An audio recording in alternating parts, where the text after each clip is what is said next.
ఇప్పుడున్న worst scenario ఏంటంటే ఒక $400 ఇస్తే నేను అప్పుడు నిన్ను రిఫర్ చేస్తాను. లేదంటే ఆల్రెడీ ఒక వేరే వాళ్ళు ఒక 300, 350 ఇవ్వడానికి రెడీగా ఉన్నారు. సో త్వరగా ఆలోచించుకొని చెప్పు అని చెప్పి అడుగుతాను. 1064 కంపెనీస్ ఆల్మోస్ట్ 165,000 మెంబర్స్ని లే ఆఫ్ చేశారు. Hello guys, welcome back. So ఈ రోజు మనం మోస్ట్ డిమాండింగ్ టాపిక్ గురించి డిస్కస్ చేద్దాం. అదేంటంటే యూఎస్ఏ జాబ్ మార్కెట్ ఇప్పుడు ఎలా ఉంది, అండ్ అలాగే ఇప్పుడున్న సిచ్యువేషన్లో H1B ఆర్ స్టూడెంట్ వీసా మీద యూఎస్ఏ రావచ్చా లేదా అని. So let's get started. So guys, ముందుగా ఆల్రెడీ ఈ టాపిక్ మీద చాలామంది వీడియోస్ అయితే చేశారు. కానీ ఆ వీడియోస్లో ఎప్పుడు కూడా వాళ్ళ పాయింట్ ఆఫ్ వ్యూ ఎలా ఉంటుందంటే స్టూడెంట్ పాయింట్ ఆఫ్ వ్యూ మీద ఉంటుంది. లైక్ మాస్టర్స్ చేయడానికి వచ్చే వాళ్ళ గురించి ఆర్ ఎల్స్ ఆల్రెడీ మాస్టర్స్ చేస్తున్నారు కదా, సో వాళ్ళ గురించి. బట్ ఈ వీడియోలో నేను ఈవెన్ H1B మీద వచ్చిన వాళ్ళ సిచ్యువేషన్స్ ఎలా ఉన్నాయి అనేది కూడా నేను మీకు క్లియర్గా ఎక్స్ప్లెయిన్ చేస్తాను. అండ్ ఈ వీడియోలో నేను ఎంతవరకు వీలైతే అంత ఇన్ఫర్మేషన్ మీతో షేర్ చేయడానికి ట్రై చేస్తాను. సో దట్ ఈ వీడియో చూసాక మీకు ఇక్కడ సిచ్యువేషన్ ఎలా ఉందని చెప్పి ఒక కంప్లీట్ క్లారిటీ వస్తుంది. సో గైస్, ఫస్ట్ థింగ్ వచ్చి రిసెషన్. సో ఆల్రెడీ 1.5 ఇయర్గా కంప్లీట్ యూఎస్ఏ రిసెషన్లో ఉందన్న సంగతి మీకు తెలిసిందే. సో ఇక్కడ ఏ కంపెనీస్ దగ్గర కూడా బడ్జెట్ లేక సో ఆల్రెడీ ఉన్న ఎంప్లాయీస్ని కూడా లే ఆఫ్స్ అని చెప్పి తీసేస్తున్నారు. సో మీరు ఎవ్రీ వీక్ న్యూస్లో చూస్తూనే ఉంటారు, top tech companies so thousands of మెంబర్స్ని లే ఆఫ్ చేస్తుందని చెప్పి. సో దానికి మెయిన్ రీజన్ ఏంటి అంటే ఇక్కడ చాలామంది కంపెనీస్ దగ్గర కూడా బడ్జెట్ లేవు అని చెప్తున్నారు. అండ్ గైస్, ఇది లాస్ట్ 2 ఇయర్స్గా కూడా లే ఆఫ్స్ అవుతున్న మెంబర్స్ యొక్క కౌంట్. సో 2022లో చూసుకుంటే 1064 కంపెనీస్ ఆల్మోస్ట్ 165,000 మెంబర్స్ని లే ఆఫ్ చేశాయి. అండ్ అలాగే 2023కి వచ్చేసరికి 1192 కంపెనీస్ 263,000 మెంబర్స్ని లే ఆఫ్ చేసినాయి. అంటే 2022 కంటే 2023 దానికన్నా డబుల్ ఉన్నాయి. అండ్ 2024కి వచ్చేసరికి ఇంకా జస్ట్ ఫస్ట్ క్వార్టర్ అయింది. సో ఇప్పటికీ ఆల్మోస్ట్ 259 కంపెనీస్ 75,000 మెంబర్స్ని లే ఆఫ్ చేశాయి. సో ఇంకా 2024 అయ్యే టైంకి ఇంకెంతమంది లే ఆఫ్ అవుతారు అనేది తెలియదు. అండ్ ఇక్కడ ఉన్న స్టూడెంట్స్ కానీ H1B వాళ్ళకి కానీ జాబ్స్ రావడానికి ఇంకొక మెయిన్ రీజన్ ఏంటంటే కాంపిటీషన్. సో గైస్, ఈ సిచ్యువేషన్ అంతటికి కూడా బెస్ట్ ఎగ్జాంపుల్ ఏంటంటే యూట్యూబ్ అనే చెప్పుకోవచ్చు. సో ఇదివరకు యూట్యూబ్లో చాలా తక్కువ మంది కంటెంట్ క్రియేటర్స్ ఉండేవాళ్ళు కాబట్టి సో అప్పుడు వాళ్ళు బాగా గ్రో అయ్యారు అండ్ అలాగే మంచి ఇన్కమ్ కూడా వచ్చేది. కానీ ఇప్పుడు కంటెంట్ క్రియేటర్స్ అంటే కూడా స్క్రాప్ బ్యాచ్ ఎక్కువయ్యారు కాబట్టి సో ఆబ్వియస్లీ యూట్యూబ్ వాళ్ళు ఇచ్చే ఇన్కమ్ కూడా తగ్గించారు. అండ్ మళ్ళీ దానిపైన అడిషనల్ ట్యాక్సెస్ అండ్ అలాగే టర్మ్స్ అండ్ పాలసీస్ కూడా మార్చేశారు. సో ఇప్పుడు ఇక్కడ సిచ్యువేషన్ కూడా అంతే గైస్, లైక్ H1B రూల్స్ అనేవి ఇప్పుడు స్ట్రిక్ట్ చేశాడు. అండ్ అలాగే ఇదివరకులాగా మనకు పే రేట్ అనేది రావట్లేదు. సో బిల్ రేట్ అనేది చాలా తక్కువ వస్తుంది. అండ్ అలాగే హెవీ కాంపిటీషన్ గైస్, లైక్ ఒక్క జాబ్ అప్లికేషన్ పడిందంటే దానికి వితిన్ 3-5 మినిట్స్లో హండ్రెడ్స్ ఆఫ్ అప్లికేషన్స్ ఉంటున్నాయి. సో ఇది ఓన్లీ స్టూడెంట్స్ అయినా అంటే కాదు. సో స్టూడెంట్స్ ఉన్నారు, H1B వాళ్ళు ఉన్నారు, అండ్ అలాగే H4 డిపెండెంట్ వీసా మీద ఉన్నారు కదా, మోస్ట్లీ హౌస్ వైఫ్. సో వాళ్ళు అప్లై చేస్తుంటారు. అండ్ అలాగే జాబ్స్ ఎవరైతే ఇచ్చాలనుకుంటున్నారో వాళ్ళు అప్లై చేస్తారు. అండ్ ఎవరికైతే ప్రజెంట్ వాళ్ళు చేసే కాంట్రాక్ట్ జాబ్ అయిపోతుందో, సో ఫ్యూ మంత్స్లో అయిపోతుంటుంది కదా సో కాంట్రాక్ట్ జాబ్స్, సో వాళ్ళు కూడా మళ్ళీ ఇంకో ప్రాజెక్ట్ని ఎత్తుక్కోవడానికి అప్లై చేస్తుంటారు.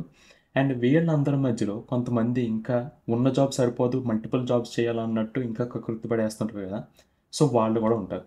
సో ఇంత హెవీ కాంపిటీషన్లో ఫస్ట్ ఆఫ్ ఆల్ మీది షార్ట్ లిస్ట్ అవ్వాలి. ఓకే, సో అప్పుడు దాని తర్వాత ఇంటర్వ్యూ. సో ఇక్కడ మెయిన్ ప్రాబ్లం ఏంటి అంటే అక్కడ షార్ట్ లిస్ట్ అవ్వట్లేదు. సో ఎవ్రీ వీక్ వెండర్స్ దగ్గర నుంచి క్లయింట్స్కి ఒక 2 or 3 అప్లికేషన్స్ వేసినా సరే క్లయింట్స్ నుంచి మాత్రం ఎటువంటి రెస్పాన్స్ ఉండట్లేదు. సో ఇక్కడ మెయిన్లీ మీరు వింటున్నారు కదా, కాల్స్ రావట్లేదు, ఇంటర్వ్యూస్ అవ్వట్లేదు అని చెప్పి. సో ఇక్కడ మెయిన్ అదే షార్ట్ లిస్ట్ అవ్వట్లేదు క్లయింట్స్ దగ్గర. సో ఇక్కడ మెయిన్ డ్రాబ్యాక్ అదే గైస్, ఎవ్రీ వీక్ వెండర్స్ నుంచి సబ్మిట్ అవుతున్నా సరే క్లయింట్స్ దగ్గర అది మెయిన్లీ షార్ట్ లిస్ట్ అవ్వట్లేదు. సో దానివల్ల క్యాండిడేట్స్ ఎవరికి ఇంటర్వ్యూ కాల్స్ అనేవి రావట్లేదు. అండ్ ఇప్పుడు ఎస్పెషల్లీ H1B వీసా మీద వచ్చే వాళ్ళ గురించి మాట్లాడాలంటే సో ఒక్కొక్కరి సిచ్యువేషన్ ఒక్కొక్కలా ఉంటుంది. సో నేను ఫ్యూ మంత్స్ బ్యాక్ ఇన్స్టాగ్రామ్ రీల్స్లో ఒక అతని గురించి చెప్పాను. లైక్ అతను ఇలా యూఎస్ఏ రాగానే వితిన్ 1 వీక్ ఇంకా SSN కూడా రాకుండా సో వాళ్ళ ఎంప్లాయర్ ఎవరైతే ఉన్నారో సో వాళ్ళకి బాగా తెలిసిన క్లయింట్ దగ్గరే ఒక పొజిషన్ ఉంటే సో వెంటనే ఇతన్ని ఆ ప్రాజెక్ట్లోకి వేస్తారు. సో ఒక్కొక్కసారి మన అదృష్టాన్ని బట్టి కూడా ఉంటుంది. సో అలా కొంతమందికి బాగా అదృష్టం ఉండి వచ్చిన వెంటనే జాబ్స్ వస్తాయి. అండ్ ఇంకొంతమంది సిచ్యువేషన్ ఎలా ఉంటుందంటే వచ్చి 3 months or 6 months మొత్తం సిచ్యువేషన్ అంతా చూసి సో ఇంకా జాబ్స్ ఏమి రావట్లేదు అండ్ ఇంట్లో వాళ్ళకి దూరంగా ఉండాల్సి వస్తుందని చెప్పి వెళ్ళిపోయే వాళ్ళు ఉంటారు. అండ్ ఇంకొంతమంది ఏంటంటే 1 year అయినా సరే సో ఇంకా వాళ్ళ స్కిల్స్ని డెవలప్ చేసుకుంటూ అండ్ అక్కడ ఇక్కడ పార్ట్ టైం జాబ్స్ చేస్తూ అండ్ ఫైనలీ 1 year తర్వాత సో జాబ్ కొట్టిన వాళ్ళు కూడా ఉన్నారు. సో అది గైస్ ప్రజెంట్ జాబ్ మార్కెట్ అయితే అన్ప్రెడిక్టబుల్. సో ఎప్పుడు జాబ్స్ వస్తాయి అండ్ అలాగే ఒకవేళ ఫుల్ టైం జాబ్ వచ్చినా కూడా ఎప్పుడో లే ఆఫ్స్లో పోతాయి అనేది ఎవరికి క్లారిటీ లేదు. అండ్ స్టూడెంట్స్ విషయానికి వస్తే స్టూడెంట్స్ విషయం కూడా అలాగే ఉంది. సో ఎవరైతే టాప్ టైర్ కాలేజెస్లో చదివారో సో వాళ్ళు కూడా ప్రజెంట్ జాబ్ లేకుండా ఉన్నారు. అండ్ అలాగే చిన్న చిన్న కాలేజెస్లో చదివి జాబ్స్ క్రాక్ చేసిన వాళ్ళు ఉన్నారు. అండ్ అందులో కూడా మళ్ళీ జెన్యున్గా చేసిన వాళ్ళు ఉంటారు, లేదా ఇలా కన్సల్టెన్సీస్ ద్వారా వెళ్ళి ప్రాక్సీలు పెట్టుకుని అండ్ ఈవెన్ ఇప్పటికి కూడా ఇండియా నుంచి ఎవరన్నా సపోర్ట్ పెట్టుకుని సో వాళ్ళ పొజిషన్ని అలా మేనేజ్ చేసే వాళ్ళు ఉన్నారు. అండ్ ఇప్పుడు చాలామంది అడిగే క్వశ్చన్ ఏంటంటే ఈ జాబ్ మార్కెట్ ఎప్పటికి మళ్ళీ నార్మల్ అవుతుంది అండ్ రిసెషన్ ఎప్పటికి పోతుందని చెప్పి. సో అది కూడా ఎవరికి క్లారిటీ లేదు కదా. సో యూకే అయితే రిసెషన్ నుంచి బయటకు వచ్చింది అండ్ ఎకనామిక్ గ్రోత్ అయితే ఉంది. బట్ వేరిన్ యూఎస్ఏ వచ్చేసరికి సో ఇక్కడ చాలామంది చెప్పేది ఏంటి అంటే సో 2008లో కూడా ఇలాగే జరిగింది. అండ్ దాన్ని బట్టి వీళ్ళు ఇప్పుడు ప్రెడిక్ట్ చేసేది ఏంటంటే 2024 ఎండ్కి కానీ లేదంటే ఎలక్షన్స్ అయిన ఒక 3 మంత్స్కి కానీ. సో ఎలక్షన్స్ నవంబర్లో ఉన్నాయి. సో ఆ తర్వాత రూలింగ్ మారాక ఒక 3 మంత్స్కి మొత్తం బడ్జెట్స్ అనేవి రిలీజ్ అవుతాయి. సో అప్పుడు మళ్ళీ హైరింగ్ అనేది స్టార్ట్ చేస్తారని చెప్పి కొంతమంది చెప్తున్నారు. అండ్ ఇవన్నీ కూడా ప్రెడిక్షన్సే గైస్. సో ఎప్పటికి నార్మల్ అవుతుందని ఎగ్జాక్ట్గా అయితే ఎవరూ చెప్పలేరు. అండ్ అలాగే నెక్స్ట్ ఇంపార్టెంట్ టాపిక్ వచ్చి పార్ట్ టైం జాబ్స్. సో ఇది స్టూడెంట్స్కి అండ్ అలాగే H1B వాళ్ళకి కూడా ఇంపార్టెంటే. ఎందుకంటే నేను ఇక్కడ చూస్తున్నాను కదా, ఈవెన్ స్టూడెంట్సే కాదు H1B వాళ్ళు కూడా ఎవరైతే జాబ్స్ లేకుండా ఉన్నారో సో వాళ్ళు కూడా బయట స్టోర్స్లోను గ్యాస్ స్టేషన్స్లోను ప్రజెంట్ పార్ట్ టైం జాబ్స్ చేస్తున్న వాళ్ళు ఉన్నారు. సో గైస్ మెయిన్లీ మన దగ్గర ఒక పార్ట్ టైం జాబ్ ఉంటే ఇక్కడ మంత్లీ ఎక్స్పెన్సెస్ అండ్ అలాగే house rents and even maybe me tax pay చేసుకోవాలంటే అది. సో ఇటువంటి ఖర్చులన్నిటికీ కూడా ఆ పార్ట్ టైం జాబ్ నుంచి వచ్చే మనీ అనేది సరిపోతుంది. సో అందుకని ఇక్కడ పార్ట్ టైం జాబ్ గురించి మెయిన్లీ సెర్చ్ చేస్తుంటారు. కానీ ప్రజెంట్ ఉన్న సిచ్యువేషన్లో పార్ట్ టైం జాబ్స్ కూడా దొరకడం కష్టం అవుతుంది. సో దీనికి మెయిన్ రీజన్ ఏంటంటే ఇవి ఇంటర్నల్గా ఫిల్ అయిపోతున్నాయి కదా. సో లెట్స్ సే నా దగ్గర ఒక పార్ట్ టైం జాబ్ ఉంది. సో నేను ఇప్పుడు ఒక దగ్గర చేస్తున్నాను. సో బట్ ఫ్యూ డేస్లో నేను అక్కడ నుంచి షిఫ్ట్ అయిపోతున్నాను, వేరే స్టేట్కి వెళ్తున్నాను. సో అటువంటిప్పుడు ఏం చేస్తానంటే సో నాకు తెలిసిన వేరే వాళ్ళు ఎవరైనా ఉంటే సో మా చుట్టాల అబ్బాయి కానీ మా బెస్ట్ ఫ్రెండ్ కానీ ఎవరైనా సో వాళ్ళని తీసుకోమని చెప్పి ఓనర్కో కానీ మేనేజర్ కానీ రిఫర్ చేస్తాను. సో అప్పుడు ఆబ్వియస్లీ నా బదులు వాళ్ళు వెంటనే రీప్లేస్ అయిపోతారు. సో చాలా వరకు ఇక్కడ ఇలా ఇంటర్నల్ రీప్లేస్మెంట్స్ అయిపోతున్నాయి. అండ్ అలాగే ఇప్పుడున్న వర్స్ట్ సెనారీ ఏంటంటే కొంతమంది ఇలా రిఫర్ చేయడానికి కూడా డబ్బులు అడుగుతున్నారు గైస్. సో లెట్స్ సే ఏ అన్న పర్సన్ దగ్గర ఒక పార్ట్ టైం జాబ్ ఉంది. సో ఇప్పుడు నా ఫ్రెండ్ ఎవరో అతను అడగమన్నాడు. సో నేను వెళ్ళి అతను అడిగినప్పుడు తను ఏం చెప్తాడంటే ఒక $400 ఇస్తే నేను అప్పుడు నిన్ను రిఫర్ చేస్తాను, లేదంటే ఆల్రెడీ ఒక వేరే వాళ్ళు ఒక 300-350 ఇవ్వడానికి రెడీగా ఉన్నారు. సో త్వరగా ఆలోచించుకొని చెప్పని చెప్పి అడుగుతాను. సో ఇటువంటి సిచ్యువేషన్ కూడా ఉంది గైస్. సో అందరూ ఇలా ఉంటారని కాదు. సో ఒక్కొక్కళ్ళు ఈ మధ్య మనీ కోసం ఇలా కూడా చేస్తున్నారు. సో పార్ట్ టైం జాబ్ సంపాదించాలంటే సిచ్యువేషన్ ఎలా ఉందంటే ఇంకా ఫుల్ టైం జాబ్స్కి ఎలా ఉందో చూసుకోండి.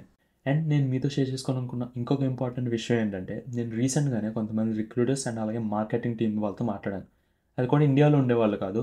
సో ఇక్కడ ఆల్రెడీ ఎవరైతే 10 ఇయర్స్గా ఉంటున్నారో సో వాళ్ళు. సో ఇక్కడ నేనుండే స్టేట్ మిషిగన్ అండ్ ఇక్కడ ఒక రిప్యూటెడ్ కన్సల్టెన్సీ ఉంది. సో ఆ కన్సల్టెన్సీ అండ్ అలాగే వాటి సిస్టర్ కన్సల్టెన్సీస్కి వర్క్ చేసే మెంబర్స్తో నేను మాట్లాడాను. సో వాళ్ళు చెప్పింది ఏంటంటే ఎవరికైతే గ్రీన్ కార్డ్ అండ్ అలాగే H4EADs ఉన్నాయో సో వాళ్ళే ఇంకా బెంచ్ మీద ఉన్నారు. సో ఈవెన్ మార్కెట్ ఓపెన్ అయినా సరే so first priority green card and అలాగే H4EADs ఉంటుంది. అండ్ ఆ తర్వాత ఈ H1Bs అండ్ ఆ తర్వాత స్టెమ్ ఓపీటీస్. సో గైస్ అదే సిచ్యువేషన్. ఎవరైతే ఇక్కడ ఆల్రెడీ యూఎస్ఏలో ఉన్నారో సో వాళ్ళు మాకు జాబ్ రావట్లేదు అని చెప్పి బాధపడాల్సిన అవసరం లేదు. సో ఈవెన్ గ్రీన్ కార్డ్ ఉన్న వాళ్ళే బెంచ్ మీద ఉన్నారంటే అర్థం చేసుకోండి సిచ్యువేషన్ ఎలా ఉంది. సో గైస్ ప్రజెంట్ యూఎస్ఏలో ఉన్న జాబ్ మార్కెట్ గురించి మొత్తం క్లారిటీగా చెప్పాను అనుకుంటున్నా. సో ఇంకొకసారి మళ్ళీ సింపుల్గా చెప్పేస్తాను guys. So present job market అయితే అన్ప్రెడిక్టబుల్. బాగా ఎక్స్పీరియన్స్ ఉన్నవాళ్ళు ప్రజెంట్ బెంచ్ మీద ఖాళీగా ఉన్నారు. అండ్ అలాగే తక్కువ ఎక్స్పీరియన్స్ ఉన్నవాళ్ళు ఆల్రెడీ జాబ్స్ వచ్చేసి ఉన్నారు. అండ్ ఎవరికి ఎప్పుడు వస్తుందన్న క్లారిటీ లేదు. సో కొంతమందికి వచ్చిన వెంటనే రావచ్చు, కొంతమంది 3 months, కొంతమంది 6 months అండ్ కొంతమందికి ఈవెన్ 1.5 year తర్వాత రావచ్చు. అండ్ స్టూడెంట్స్ విషయానికి వస్తే సో బాగా నాలెడ్జ్ స్కిల్ సెట్ ఉన్నవాళ్ళు ప్రజెంట్ బెంచ్ మీద ఖాళీగా ఉన్నారు. అండ్ అలాగే ఏం రానోడు అదృష్టం బాగుండి క్లయింట్ దగ్గర ప్రొఫైల్ సెలెక్ట్ అయ్యి అండ్ వాళ్ళ కన్సల్టెన్సీస్ ప్రాక్సీస్ అరేంజ్ చేసి సపోర్ట్ ఇచ్చి సో ఈ విధంగా జాబ్స్ క్రాక్ చేసిన వాళ్ళు ఉన్నారు. అండ్ అలాగే మంచి టెక్ కంపెనీలో ఫుల్ టైం జాబ్ కొట్టి వితిన్ 3 months లే ఆఫ్స్లో మళ్ళీ జాబ్ పోయిన వాళ్ళు ఉన్నారు. అండ్ ఈ సిచ్యువేషన్ మళ్ళీ ఎప్పటికి నార్మల్ అవుతుంది అనేది ఎవ్వరికీ తెలియదు. సో మొత్తం అంతా కూడా క్లియర్గా ఎక్స్ప్లెయిన్ చేశాను అనుకుంటున్నాను. So that's it for this video. See in the next one. Bye.